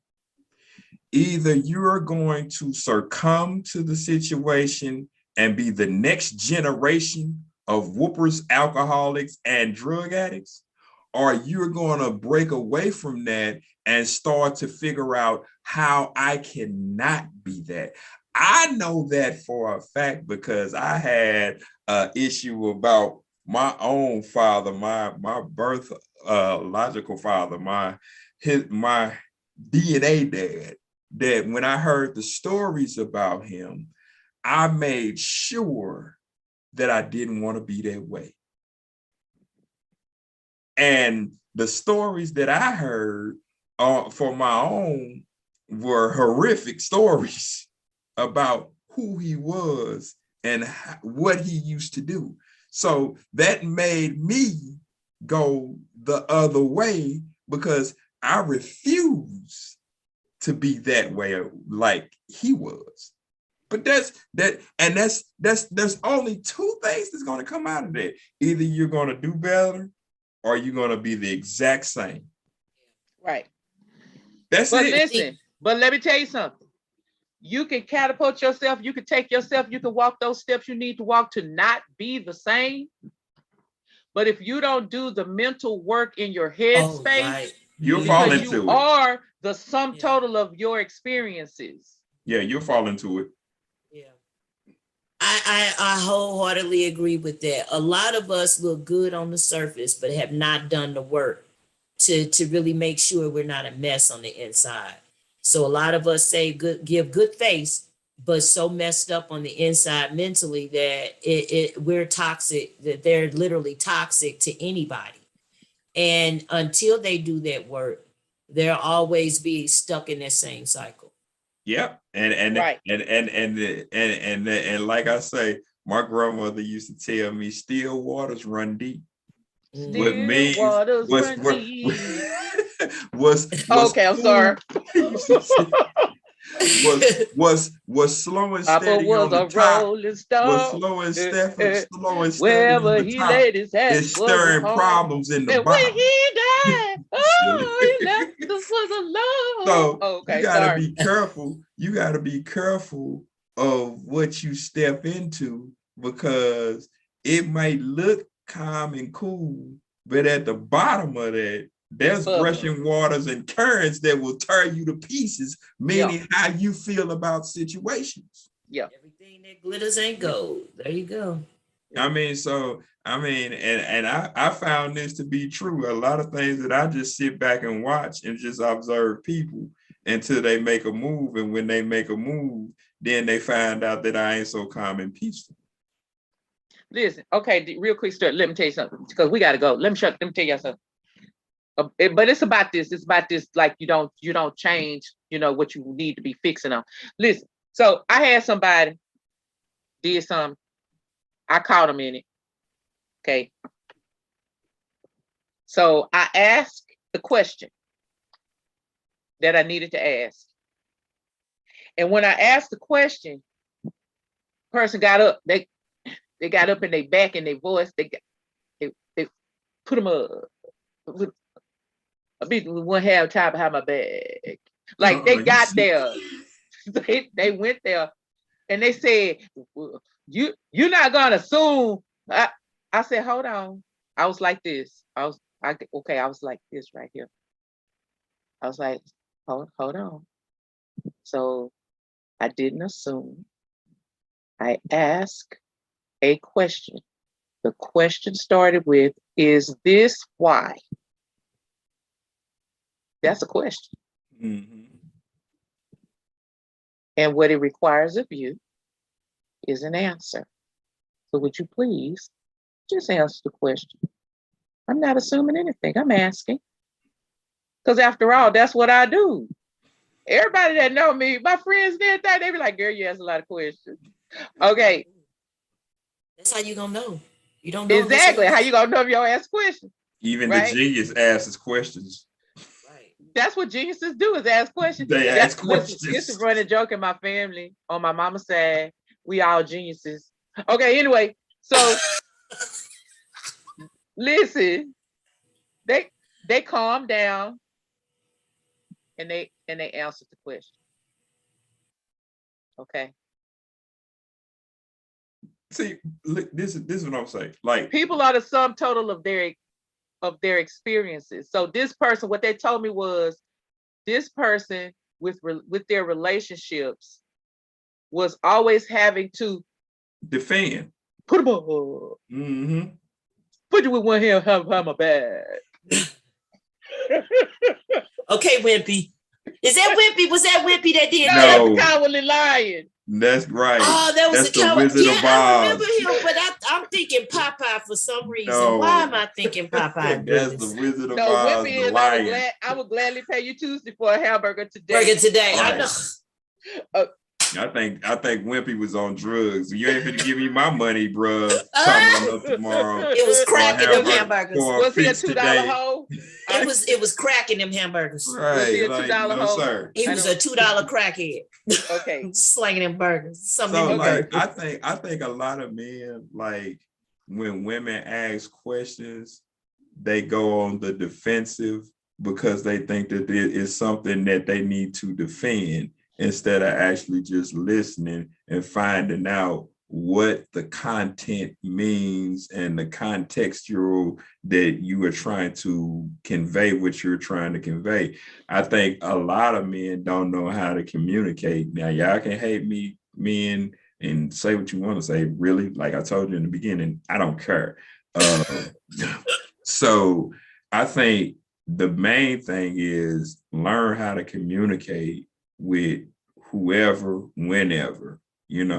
Don't be so quick to jump to conclusions before you hear what's going on. Especially if it's your mate, right? Yeah, but that's what I'm but you saying. got to use your listening skills. But that's what I'm saying. The power dynamic of a man is he's supposed to know. They think it has been portrayed that he's supposed to know everything and have the answer to everything. Can't read my mind just like I can't read yours. Right, but that ain't smart. That's not wisdom, nor is it not a knowledge, because you put yourself in a place where you don't have to be, and you have conflict and start conflict without trying to start it. So Yeah. What do y'all recommend for somebody like me that talk too much? Shut up. Wait a minute now. I thought that we were not going to go into a negative light, and I'm trying to be positive. We not. You asked me. You positive. asked the question. I gave an answer. Well, because you said that a lot of women talk, and when they're in the conversation, they feel to jump to conclusions, or jump defensive. See, the problem that I have, God gave everybody 2 ears and 1 mouth. That means you should do more listening and a whole lot of shutting up. Sometimes people do need to listen. Like I told y'all, I tell my children, put your listening ears on. Yeah. And like when you stop to listen, y'all remember the Cosby Show, and y'all remember the young girl that was friends with Vanessa, I think, the one that Dr. Cosby say, you should be a lawyer because you talk a lot. Ooh. You should be a lawyer because you talk a lot. She never stopped talking. And when you don't stop talking, you miss a whole lot of information because you have so much to say, but it don't pertain to nothing that we're talking about. And you get lost and you be like, you go back and be like, what? I don't understand. You don't understand because you didn't turn off your mouth. All right. Sit back and shut the hell up and listen Okay. before the conversation get in depth. You will know what we're talking about. So one thing I want to say before we leave, because it's time for us to go, y'all. We've been going at it. But listen, one thing I want to say. Okay, so I don't have my t-shirt on today, but my co-host got his t-shirt on today. Y'all know we talk about each other's t-shirts. The Boondocks. This is just a story. Oh, okay, sorry. I am the stone that the building refused. I am the inspiration that makes ladies sing the blues. I am the spark that makes your idea bright. The same spark that guides you left when you're right. Hey! I am the ballad in the box, the bullet in the gun. That's my show. Y'all know we like the Boondocks on this show. Y'all know we like the Boondocks. All right. I'm going to go we watch it already after we get referenced off. Stinkmeister already today. All right, listen. Yeah, that's a hoe, granddad.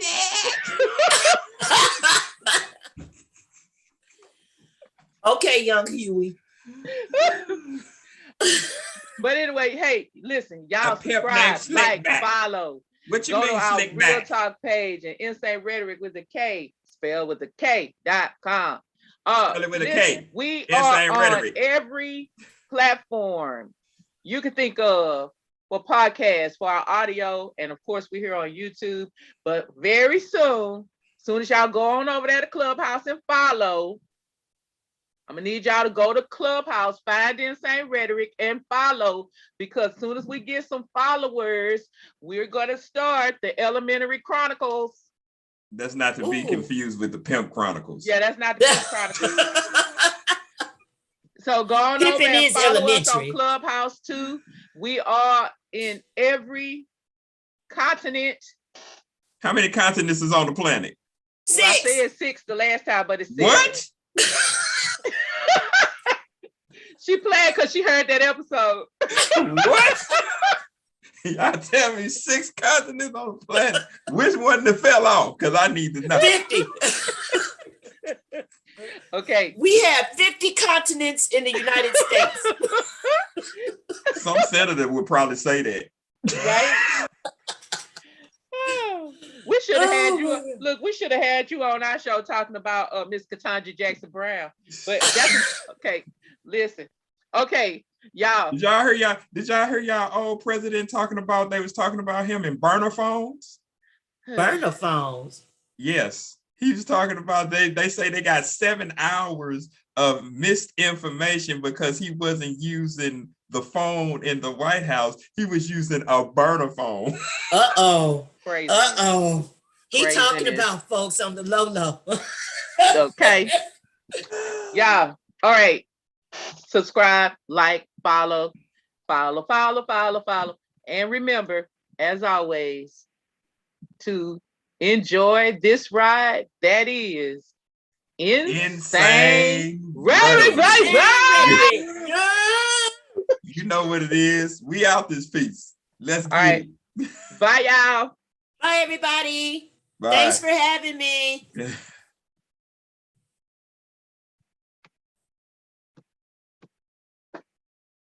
Look, I'm having technical difficulties. Y'all cutting y'all off, but okay. Oh.